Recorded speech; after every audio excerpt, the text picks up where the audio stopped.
मित्रवर मैं महाराज कुमार गुप्ता आज की इस म्यूजिक क्लास में मित्रों आपको स्वागत करते हैं। मित्रों जैसा कि आप सभी जानते हैं कि यदि ए स्टेट क्वालिफाई होना चाहते हैं तो मित्रों यह क्लास आपके लिए अति महत्वपूर्ण है। मित्रों इस चैनल पर प्रतिदिन जो है से सुबह 8 बजे और रात्रि 8 बजे मित्रों म्यूजिक की क्लास चलाए जाते हैं। मित्रों आपको बताते चले किसी चैनल पर मित्रों बहुत जल्दी एक दो दिन में मित्रों जैसे जीके जीएस की क्लास, मैथ्स का क्लास और जो है मित्रों आर्ट ऑफ टीचिंग का चल ही रहा है। प्रतिदिन मित्रों इस टेट का संपूर्ण तैयारी करवाया जाएगा, अतः आप क्लास को प्रतिदिन ज्वाइन जरूर करें। और जितने भी बच्चे म्यूजिक से शिक्षक बनना चाहते हैं उनके लिए मित्रों यह चैनल अति महत्वपूर्ण है। मित्रों बताते चले एग्जाम के मद्देनजर देखते हुए एक मित्रों पीडीएफ मित्रों बना करके दिया जा रहा है, अतः आप भी पीडीएफ को जरूर खरीद ले ताकि एग्जाम आपका निश्चित निकल जाए। आज का पहला प्रश्न मित्रों आपका कि अदा रंग का वास्तविक नाम क्या था। मित्रों अति महत्वपूर्ण प्रश्न आपका है कि अदा रंग का वास्तविक नाम क्या था। मित्रों तो बताते चले कि अदा रंग और सदा रंग दोनों भाई आपस में थे। और मित्रों बताना है आपको कि अदा रंग का वास्तविक नाम क्या था। ए में आपका फिरोज खां, बी में नौबत खां, सी में मस्तान खां और डी में आपका बिलास खां। मित्रों फट से कमेंट्स में आंसर दीजिए कि अदा रंग का वास्तविक नाम क्या था। तो आपको बताते चले कि अदा रंग का जो मित्रों वास्तविक नाम था फिरोज खां था। ठीक है मित्रों, सभी प्रश्नों को आंसर देने के लिए हम कुछ समय छोड़ देते हैं। कुछ ऐसे बच्चे हैं जो बार बार कमेंट्स में लिख रहे हैं कि सर जो है बिहार से रिलेटेड 5 टॉपिक उसको करवा दीजिए। मित्रों उसका भी मित्रों हम तैयारी में लगे हुए हैं। आपको जितना टेंशन उससे कई गुना ज्यादा मित्रों हमको टेंशन है ताकि आपको कोर्स को पूर्ण रूप से करवा दिया जाए। प्रश्न मित्रों, वैदिक मनुस्मृति में शिक्षक के 3 रूप बताए गए हैं, निम्न में से कौन उसमें शामिल नहीं है। ए में आचार्य, बी में प्राचार्य, सी में उपाध्याय, डी में आपका गुरु। मित्रों फट से कमेंट्स में आंसर दीजिए कि वैदिक मनुस्मृति में शिक्षक के 3 रूप बताए गए हैं, निम्न में से कौन शामिल नहीं है। तो मित्रों प्राचार्य शामिल नहीं है, मतलब बी आपका आंसर क्या है, सही है। इस प्रकार मित्रों और अगले प्रश्न पर क्लियर कीजिएगा। अगला प्रश्न आपका है कि ध्यान दीजिएगा मित्रों, वेद के एकास अथवा वेदांग को जीविका प्राप्त करने हेतु जो पढ़ाता है वैदिक मनुस्मृति में उसे क्या कहा गया है। ए में आचार्य, बी में प्राचार्य, सी में उपाध्याय, डी में आपका गुरु है। मित्रों फट से कमेंट्स में आंसर दीजिए कि इस प्रश्न का आंसर क्या होगा। वेद के एकास अथवा वेदांगों को जीविका प्राप्त करने हेतु जो पढ़ाता है, ठीक है मित्रों, तो वैदिक मनुस्मृति में उसे क्या कहा गया है। तो मित्रों इस प्रश्न का आंसर आपको हो जाएगा उपाध्याय कहा गया है। ऑप्शन नंबर सी आपका सही है। अगले प्रश्न पर मित्रों क्लियर कीजिएगा, शिक्षा प्राप्ति के सक्रिय साधना में कौन शामिल नहीं है। शिक्षा प्राप्ति के सक्रिय साधनों में कौन शामिल नहीं है। ए में संग्रहालय, बी में विद्यालय, सी में परिवार, डी में आपका धर्म है। मित्रों फट से कमेंट्स में आंसर दीजिए कि इस प्रश्न का आंसर क्या होगा। मित्रों कुछ प्रश्न आपको बाल विकास का मित्रों इसमें शामिल हो गया है, इस सबको घबराने की जरूरत नहीं है। मित्रों आप जरूर से जरूर मित्रों सभी प्रश्नों का आंसर दें क्योंकि बाल विकास का मित्रों प्रश्न का आंसर पूछेगा। तो मित्रों बताते चले किस प्रश्न का आंसर आपका हो जाएगा एप्पल संग्रहालय आंसर आपका सही है। अगला प्रश्न मित्रों, भारतवर्ष में संगीत शिक्षा प्राप्त भारतवर्ष में संगीत शिक्षा का प्रारंभ किस काल से माना जाता है। ये में आपका मित्रों ऑप्शन है प्रागैतिहासिक काल, बी में वैदिक काल, सी में हड़प्पा काल, डी में आपका मुगल काल।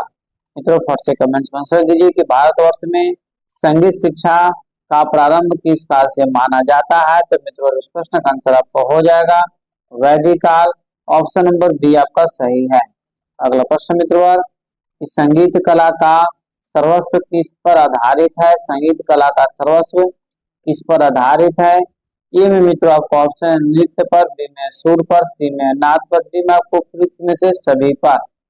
तो मित्रों फट से कमेंट्स में आंसर दीजिए। और यदि मित्रों इस चैनल पर पहली बार विजिट कर रहे हैं मित्रों तो चैनल को भी तुरंत सब्सक्राइब कर लीजिए। इस संगीत कला का सर्वस्व किस पर आधारित है। तो मित्रों इस प्रश्न का आंसर हो जाएगा नाद पर आधारित है। ऑप्शन नंबर सी आपका सही है। अगला प्रश्न मित्रों, इस संगीत कला के आधार स्तंभ प्रत्येक स्थिति व समय में क्या रहे हैं। ठीक है, संगीत कला के आधार स्तंभ प्रत्येक स्थिति व समय में क्या रहे। ए में स्वर है, बी में लय है, सी में मित्रों आपका स्वर एवं लय दोनों है, डी में आपका इनमें से कोई नहीं। तो मित्रों फट से कमेंट्स में आंसर दीजिए कि इस प्रश्न का आंसर क्या होगा, क्योंकि मित्रों सभी प्रश्न आपको एग्जाम के मद्देनजर रखते हुए तैयार किया गया था। इस प्रश्न का आंसर है स्वर और लय, अर्थात स्वर एवं लय दोनों सही है। ऑप्शन नंबर सी आपका सही है।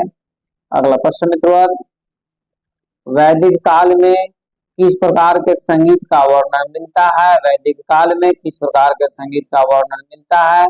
ए मित्रों केवल शास्त्रीय संगीत का, बी में केवल लोक संगीत का, सी में आपका शास्त्रीय संगीत एवं लोक संगीत दोनों का, और डी में मित्रों इनमें से कोई नहीं। मित्रों फट से कमेंट्स में आंसर दीजिए कि इस प्रश्न का आंसर क्या होगा। तो मित्रों बताते चले, इस प्रश्न का आंसर है शास्त्रीय संगीत भी सही है मित्रों और लोक संगीत भी सही है, अर्थात ऑप्शन नंबर सी मित्रों आपका सही है कि वैदिक काल में किस प्रकार के संगीत का वर्णन मिलता है, तो शास्त्रीय संगीत एवं लोक संगीत दोनों सही है। इस प्रकार हम लोग अगले प्रश्न पर क्लियर करेंगे। वैदिक काल में प्रचलित सुशील घन एवं अवनद का संबंध किससे है? ये मित्रों आपका ऑप्शन है संगीत के शुरू से, बी में आपका संगीत के रागों से, सी में संगीत के प्रकारों से, और डी में संगीत में प्रयुक्त विभिन्न वाद्य यंत्रों से।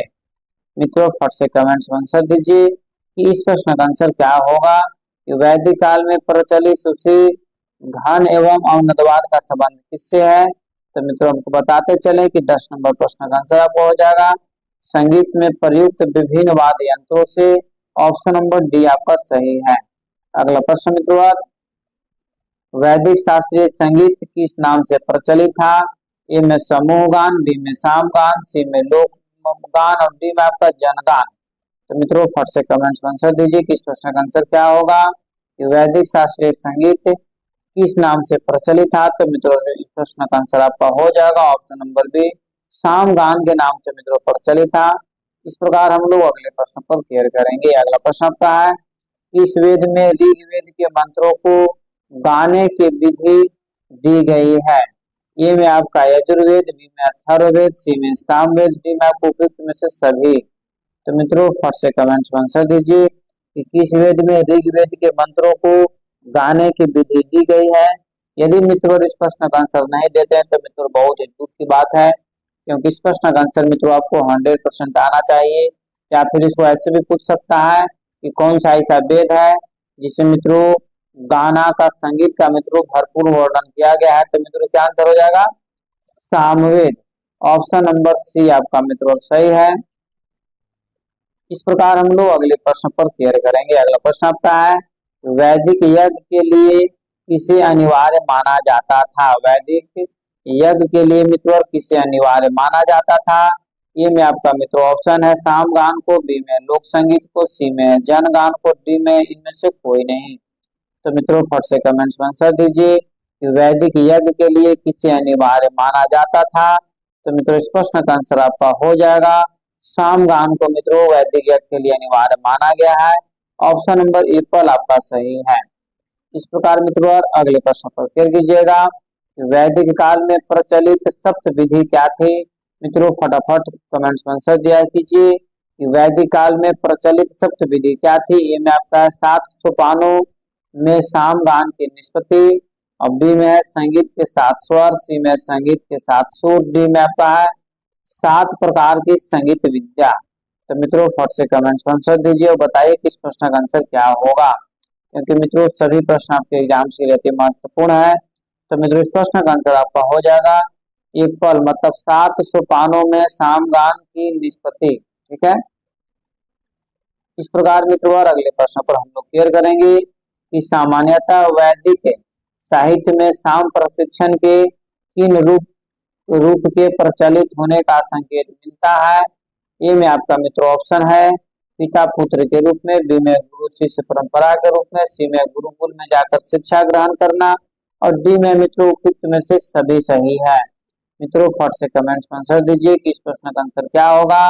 सामान्यतः वैदिक साहित्य में साम प्रशिक्षण के किन रूपों के प्रचलित होने का संकेत मिलता है। तो मित्रों इस प्रश्न का आंसर आपका हो जाएगा ऑप्शन नंबर डी, मतलब उपयुक्त सभी सही है। ठीक है, इस प्रकार हम लोग अगले प्रश्न पर क्लियर करेंगे। वैदिक कालीन संगीत शिक्षा हेतु मूल रूप से किस परंपरा का प्रावधान था? वैदिक कालीन संगीत शिक्षा हेतु मूल रूप से किस परंपरा का प्रावधान था? ए में मित्रों आपका ऑप्शन है पिता पुत्र का परंपरा, बी में है गुरु शिष्य का परंपरा, सी में उपयुक्त दोनों का, और डी में मित्रों उपयुक्त में से कोई नहीं। तो मित्रों फर्स्ट से कमेंट्स में आंसर दीजिए। यदि इस चैनल पर पहली बार विजिट कर रहे मित्रों तो चैनल को भी सब्सक्राइब कर लीजिए, ताकि जब भी मित्रों जैसे वीडियो इस पर हम अपलोड करें तो मित्रों और आपके पास तुरंत तत्काल वीडियो चला जाए। तो मित्रों इस प्रश्न का आंसर आपका हो जाएगा ऑप्शन नंबर बी, गुरु शिष्य परंपरा का। इस प्रकार हम लोग अगले प्रश्न पर क्लियर करेंगे। अगला प्रश्न आपका है कि वैदिक काल में 48 वर्ष तक शिक्षा प्राप्त करने वाले व्यक्ति को क्या कहा जाता था?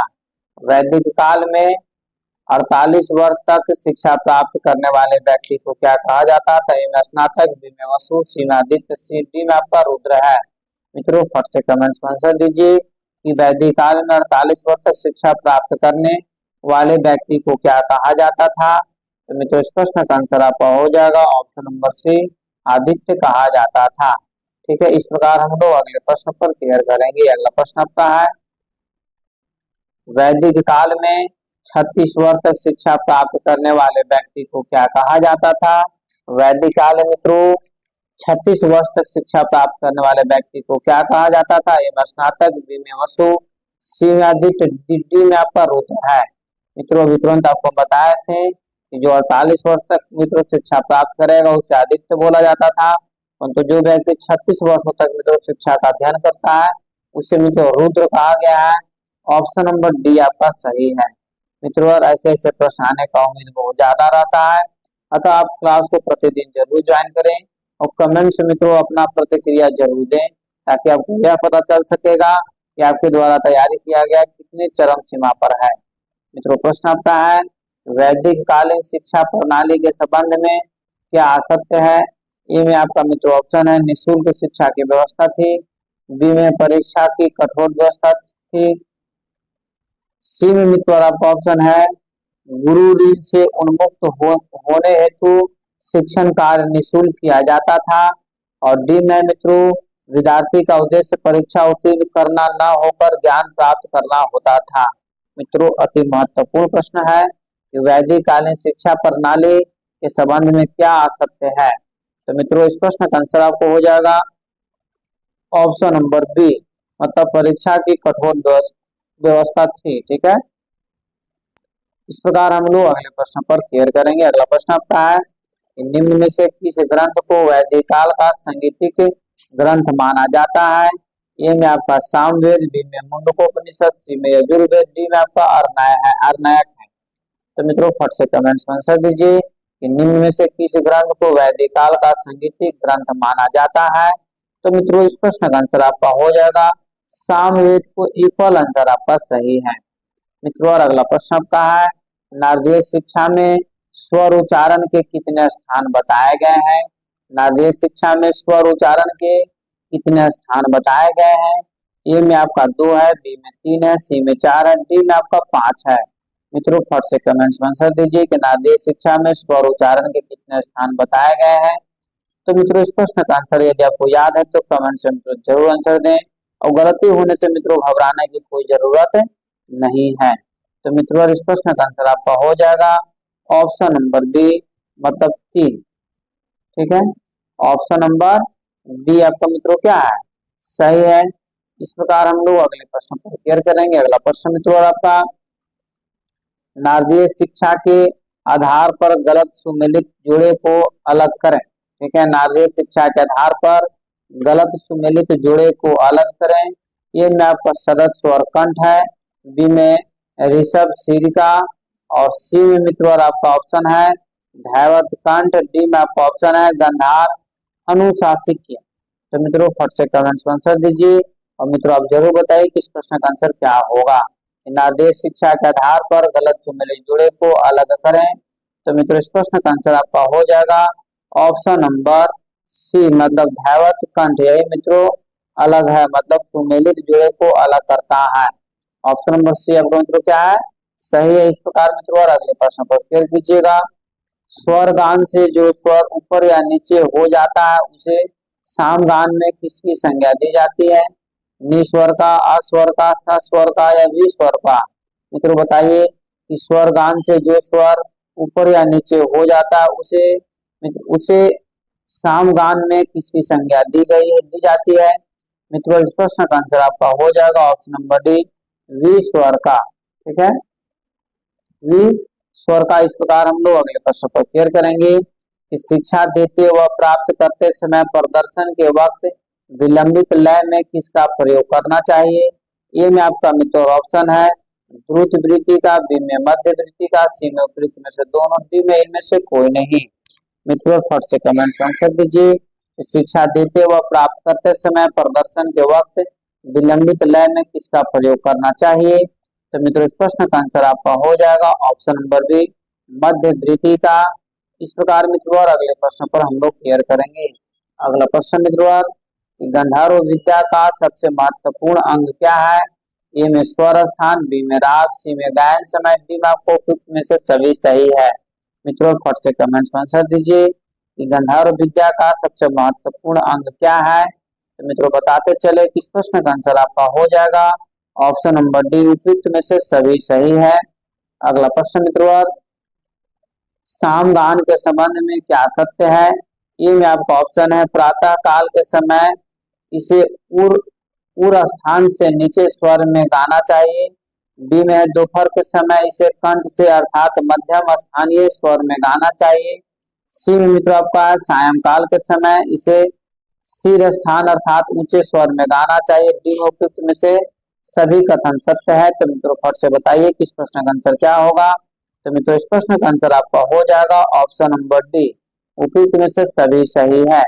अगला प्रश्न मित्रों, नारदीय शिक्षा के किस खंड में गान के गुण दोष का वर्णन किया गया है? ए में आपका प्रथम, बी में द्वितीय, सी में तृतीय, डी में आपका चतुर्थ है। मित्रों फट से कमेंट्स में आंसर दीजिए कि इस प्रश्न का आंसर क्या होगा? तो मित्रों बताते चले कि इस प्रश्न का आंसर आपको हो जाएगा तृतीय, ऑप्शन नंबर सी आपका सही है। अगला प्रश्न मित्रों, बारीकी से क्लियर कीजिएगा कि नारदीय शिक्षा में गान के कितने गुण बताए गए? ए में 5 है, बी में 8 है, सी में 10 है, डी में आपका 12 है। मित्रों फट से कमेंट्स में आंसर दीजिए कि नारदीय शिक्षा में गान के कितने गुण बताए गए हैं? तो मित्रों इस प्रश्न का आंसर आपका हो जाएगा कि नारदीय शिक्षा में गान के कुल मित्रों 12 गुण बताए गए, ऑप्शन नंबर डी आपका सही है। इस प्रकार हम लोग अगले प्रश्न पर क्लियर करेंगे। नारदीय शिक्षा में संगीत कला व शिक्षण प्राप्त करने हेतु किस आयु वर्ग को उत्तम माना जाता है? ए में 5 से 8 वर्ष, बी में 5 से 12 वर्ष, सी में 6 से 10 वर्ष और डी मित्रों 6 से 16 वर्ष। मित्रों अति महत्वपूर्ण प्रश्न है, आपको मित्रों कमेंट्स में इस प्रश्न का आंसर जरूर देना चाहिए कि नारदीय शिक्षा में संगीत कला शिक्षण प्राप्त करने हेतु आयु जैसे उम्र जैसे कितने से कितने वर्षों तक मित्रों उत्तम माना गया है?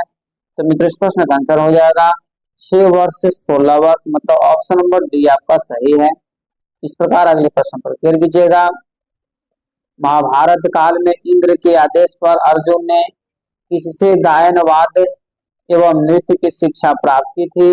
ए में चित्रसेन से, बी में विचित्रसेन से, सी में राजा विराट से, डी में मित्रों बृहन से। मित्रों फट से कमेंट्स में आंसर दीजिए कि महाभारत काल में इंद्र के आदेश पर अर्जुन ने किससे गायन वादन एवं नृत्य की शिक्षा प्राप्त की थी? तो मित्रों इस प्रश्न का आंसर आपका हो जाएगा, बहुत ही महत्वपूर्ण प्रश्न मित्रों, इस प्रश्न का आंसर आपका हो जाएगा चित्रसेन से, चित्रसेन से। अगला प्रश्न मित्रों आपका कि संगीत शिक्षा के केंद्र के रूप में अग्रहारों की भांति टोल नामक शिक्षा संस्थान की स्थापना कहाँ हुई? ए में उत्तर प्रदेश, बी में बिहार में, सी में बंगाल प्रांत में, डी में आपको उपयुक्त में से सभी सही है। मित्रों फट से कमेंट्स में आंसर दीजिए कि इस प्रश्न का आंसर क्या होगा? कि संगीत शिक्षा के केंद्र के रूप में अग्रहारों की भांति टोल नामक शिक्षा संस्थान की स्थापना कहाँ हुई? मित्रों इस प्रश्न का आंसर आपका हो जाएगा ऑप्शन नंबर डी, उपयुक्त में से सभी सही है। अगला प्रश्न मित्रों, कुछ विद्वानों के अनुसार निम्न में से किसे विलंबित ख्याल गायन शैली का जन्मदाता माना जाता है? ए में आपका अमीर खुसरो, बी में सुल्तान हुसैन सरकी, सी मित्रों गुलाम रसूल खां, डी में आपका तानसेन। तो मित्रों इस प्रश्न का आंसर आपका हो जाएगा ऑप्शन नंबर बी, सुल्तान हुसैन सरकी। ठीक है, इस प्रकार मित्रों अगले प्रश्न पर क्लियर कीजिएगा। अगला प्रश्न आपका है कि निम्न में से कौन सा संगीतकार मुगल सम्राट अकबर का समकालीन नहीं था। मतलब इनमें से कौन सा ऐसा मित्रों संगीत का कलाकार है जो जैसे मुगल सम्राट के समकालीन नहीं था। ए में बैजू बावरा, बी में मित्रों मदन दास, सी में सदारंग और डी में आपका रामदास है। मित्रों फट से कमेंट्स में आंसर दीजिए कि इस प्रश्न का आंसर क्या होगा। तो मित्रों बताते चले कि इस प्रश्न का आंसर हो जाएगा सदारंग। मित्रों आपको कमेंट से बताना है कि सदारंग जैसे किसके दरबार में रहता था। तो मित्रों फटाफट आप कमेंट्स में आंसर दीजिए। इस प्रकार मित्रों और अगले प्रश्न पर फिर कीजिएगा। अगला प्रश्न आपका है कि गायन की ध्रुपद शैली का जन्मदाता किसे माना जाता है। ए में मित्रों राजा मानसिंह तोमर, बी में बैजू बावरा, सी में गुलाम रसूल और डी में मियां शौरी। मित्रों फट से कमेंट्स में आंसर दीजिए कि इस प्रश्न का आंसर क्या होगा कि गायन की ध्रुपद शैली का जन्मदाता मित्रों किसे माना जाता है। इस प्रश्न का आंसर मित्रों आपको कमेंट्स में जरूर देना चाहिए कि गायन की ध्रुपद शैली के मित्रों जन्मदाता राजा मानसिंह तोमर को माना जाता है। ये पहला आंसर आपका सही है। अगला प्रश्न मित्रों किस समय विधि को संगीत की उन्नति का युग कहा जाता है। ए में आपका 900 ईस्वी से 12 ईस्वी तक, बी में मित्रों 700 ईस्वी से 1050 ईस्वी तक, सी में 1250 से 1526 और डी में मित्रों 1556 से 1707 ईस्वी। मित्रों फट से कमेंट्स में आंसर दीजिए किस समय अवधि को संगीत की उन्नति का युग माना जाता है।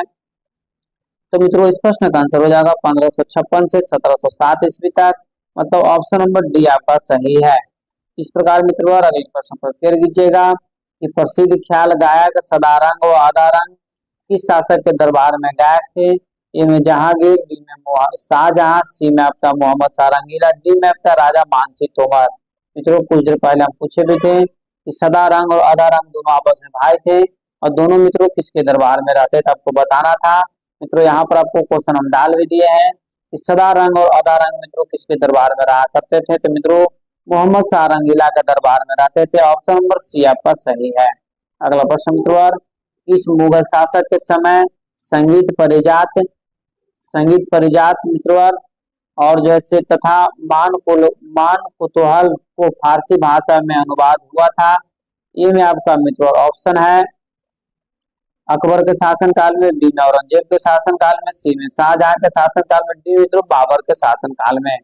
तो मित्रों इस प्रश्न का आंसर आपका हो जाएगा औरंगजेब के शासन काल में। ऑप्शन नंबर बी मित्रों आपका सही है। अगले प्रश्न पर मित्रों क्लियर कीजिएगा कि मान कोतूहल का फारसी भाषा में अनुवाद किसने किया था। ए में फकीरुल्लाह, बी में मोहम्मद खां, सी में मियां शौरी, डी में गुलाम रसूल खां। मित्रों फट से कमेंट्स में आंसर दीजिए और बताइए किस प्रश्न का आंसर क्या होगा कि मान कोतूहल का फारसी भाषा में अनुवाद मित्रों किसने किया था। तो मित्रों बताते चले कि इस प्रश्न का आंसर आपको हो जाएगा फकीरुल्लाह ने। ऑप्शन नंबर ए पर आपका सही है। मित्रों आपको इसे बताते चले एग्जाम के मद्देनजर रखते हुए मित्रों पेड फॉर पीडीएफ पे कोर्स चल रहा है। मित्रों इस नंबर के माध्यम से आप जरूर कोर्स को खरीद लें ताकि मित्रों आपको तत्काल जैसे पीडीएफ प्रोवाइड करा दिया जाए ताकि आपको कम समय में तो रिजल्ट होने की चांस 100% बन जाएगा। संगीत परिजात की रचना किसने की। ए में सारंगदेव, बी में रामत्य साहब, सी में पंडित लोचन साहब, डी में पंडित अहोबल साहब। मित्रों फट से कमेंट्स में आंसर दीजिए कि संगीत परिजात के लेखक कौन थे। तो मित्रों इस प्रश्न का आंसर आपका हो जाएगा पंडित अबोहल साहब। ये पहला आंसर मित्रों आपका सही है। ठीक है। इस प्रकार हम लोग इस प्रकार मित्रों थोड़ा सा बारीकी से इस प्रकार मित्रों इस प्रश्न का जो आंसर है ऑप्शन नंबर डी मित्रों आपका सही है कि संगीत परिजात के लेखक कौन है। तो अहोबल साहब है। ऑप्शन नंबर डी मित्रों यहाँ पर लिखा है। इस प्रकार हम लोग अगले प्रश्न पर क्लियर करेंगे। अगला प्रश्न आपका है कि मध्यकाल के अंतिम चरणों में अपने चरमोत्कर्ष पर पहुंची संगीत शिक्षण की घराना शिक्षण पद्धति का संबंध किससे है। ए में आपका नृत्य से, बी में गजल गायकी से, सी में ख्याल गायकी से, डी में आपका ठुमरी गायन से। मित्रों फट से कमेंट्स में आंसर दीजिए कि इस प्रश्न का आंसर क्या होगा। मध्यकाल के अंतिम चरणों में अपने चरमोत्कर्ष पर पहुंची संगीत शिक्षण की घराना शिक्षण पद्धति का संबंध किससे है। तो मित्रों इस प्रश्न का आंसर आपको हो जाएगा ऑप्शन नंबर सी मतलब ख्याल गायकी से। अगला प्रश्न मित्रों 15वीं और 16वीं शताब्दी के मध्य गायन की 4 शैलियां प्रचलित थी। निम्न में से कौन उनमें से शामिल नहीं है। खंडारी, बेसरा, नौहरी या डागुर। मित्रों फट से कमेंट्स में आंसर दीजिए कि इस प्रश्न का आंसर क्या होगा। तो मित्रों बताते चले कि इस प्रश्न का आंसर आपको हो जाएगा वेसरा ऑप्शन नंबर बी आपका सही है। इस प्रकार मित्रों और अगले प्रश्न पर क्लियर कीजिएगा कि घराना शिक्षण पद्धति के प्रारंभिक काल में कितने घराने स्थापित हुए थे। ए में 2, बी में 4, सी में 3, डी में आपका 5 है। मित्रों फट से कमेंट्स में आंसर दीजिए कि घराना शिक्षण पद्धति के प्रारंभिक काल में कितने घराने स्थापित हुए थे। तो मित्रों इस प्रश्न का आंसर आपका हो जाएगा ऑप्शन नंबर बी, 4 घराना मित्रों स्थापित हुए थे। इस प्रकार मित्रों अगले प्रश्न पर क्लियर कीजिएगा। अगला प्रश्न आपका है कि मध्यकालीन संगीत शिक्षा के गुरु शिष्य परंपरा के दोष के संबंध में कौन सा कथन सत्य है। ये में मित्रों आपका ऑप्शन है शिष्य को शास्त्र पक्ष पक्ष का ज्ञान अति अल्प होता था। बी में शिक्षा प्रदान करने की कोई भी निश्चित विधि नहीं थी। सी में मित्रों शिष्य द्वारा गुरु से किसी प्रश्न का किया जाना गुरु का अपमान समझा जाता था। और डी मित्रों उपयुक्त में से सभी सही है। मित्रों फट से कमेंट्स में आंसर दीजिए कि इस प्रश्न का आंसर क्या होगा। तो मित्रों इस प्रश्न का आंसर हो जाएगा उपयुक्त में से सभी सही है। ऑप्शन नंबर डी आपका सही है। अगला प्रश्न मित्रों उस्ताद बिलायत हुसैन खां का संबंध किस घराने से है। ए में मित्रों आगरा घराना, बी में ग्वालियर घराना, सी में जयपुर घराना, डी में आपका बड़ौदा घराना। मित्रों फट से कमेंट्स में आंसर दीजिए उस्ताद बिलायत हुसैन खां का संबंध मित्रों किस घराने से है। तो मित्रों इस प्रश्न का आंसर आपको हो जाएगा उस्ताद बिलायत हुसैन खां का जो मित्रों संबंध है आपको आगरा घराना से। एप्पल आंसर आपका सही है। अगले प्रश्न पर मित्रों क्लियर कीजिएगा। अगला प्रश्न आपका है कि मौला बख्श खां किस रियासत के गायक थे। मौला बख्श खां किस रियासत के गायक थे। ए में जुनागढ़, बी में रायपुर, सी में बड़ौदा, डी में आपका अतरौली है। मित्रों फट से कमेंट्स में आंसर दीजिए कि मौला बख्श खां किस रियासत के गायक थे। तो मित्रों इस प्रश्न का आंसर आपका हो जाएगा ऑप्शन नंबर सी, बड़ौदा रियासत के गायक थे। अगला प्रश्न आपका है स्वर लेखन पद्धति की रचना किसने की। ए में पंडित विष्णु नारायण भारखंडे साहब, बी में मौला बख्श खान, सी में मित्रों पंडित विष्णु दिगंबर पलूसकर साहब, और डी में आपका निसार हुसैन खां। मित्रों फट से कमेंट्स में आंसर दीजिए कि इस प्रश्न का आंसर क्या होगा। तो मित्रों इस प्रश्न का आंसर आपको यदि याद है तो कमेंट्स में मित्रों जरूर दीजिए कि स्वर लेखन पद्धति की रचना किसने की। तो मित्रों इस प्रश्न का आंसर आपका हो जाएगा ऑप्शन नंबर बी, मतलब मौला बख्श खां। ठीक है। इस प्रकार मित्रों 47 नंबर प्रश्न पर बारीकी से क्लियर कीजिएगा। संगीत कलाधार के रचयिता कौन है। ए में अता हुसैन खां, बी में आबिद हुसैन खां, सी में जियालाल भाई, और डी में पंडित बालकृष्णन। मित्रों फट से कमेंट्स में आंसर दीजिए कि संगीत कलाधार के रचयिता कौन है। तो मित्रों इस प्रश्न का आंसर आपका हो जाएगा ऑप्शन नंबर सी, मतलब जियालाल भाई। ठीक है। इस प्रकार मित्रों अगले प्रश्न पर हम लोग क्लियर करेंगे। पंडित विष्णु दिगंबर पलूसकर जी का संबंध किस घराने से था। ए में जयपुर घराना, बी में ग्वालियर घराना, सी में आगरा घराना, डी में किराना घराना। मित्रों अति महत्वपूर्ण प्रश्न आपका है कि पंडित विष्णु दिगंबर पलूसकर जी का संबंध किस घराने से था। तो मित्रों आपको बताते चले कि पंडित विष्णु दिगंबर पलूसकर साहब का जो संबंध था आपको ग्वालियर घराना से था। ऑप्शन नंबर बी आपका सही है। अगला प्रश्न मित्रों कि मुंबई में संगीत शिक्षण हेतु गंधर्व महाविद्यालय की स्थापना कब हुई। 1901 में, 1905 में, 1908 में, 1913 में। मित्रों फट से कमेंट्स में आंसर दीजिए कि गंधर्व संगीत महाविद्यालय की स्थापना कब हुई। मित्रों आपको बताते चले कि यह प्रश्न मित्रों एग्जाम में आपको पूछा भी गया है कि गंधर्व महाविद्यालय की स्थापना मित्रों कब हुआ था। तो मित्रों 1901 में हुआ था। ऑप्शन नंबर एप्पल आपका सही है। इस प्रकार अगले प्रश्न पर क्लियर कीजिएगा कि मुंबई से पूर्व किस स्थान में गंधर्व महाविद्यालय की स्थापना की गई थी। ए में आपका लाहौर है, बी में पूना है, सी में नागपुर है, डी में आपका ग्वालियर है।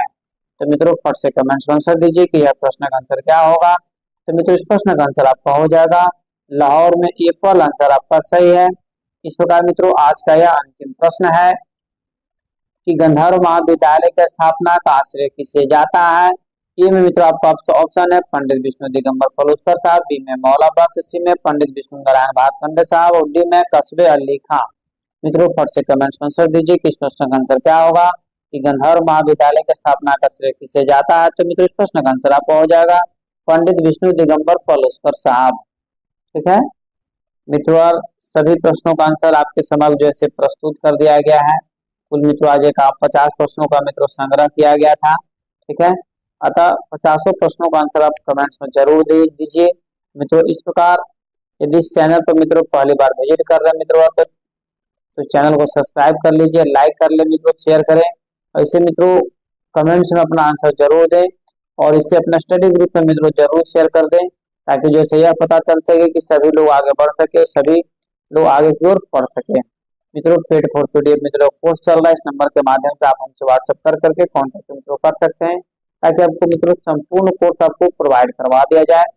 तब तक के लिए स्वस्थ रहिए, मस्त रहिए, एक बार प्रेम से बोलिए भारत माता की जय।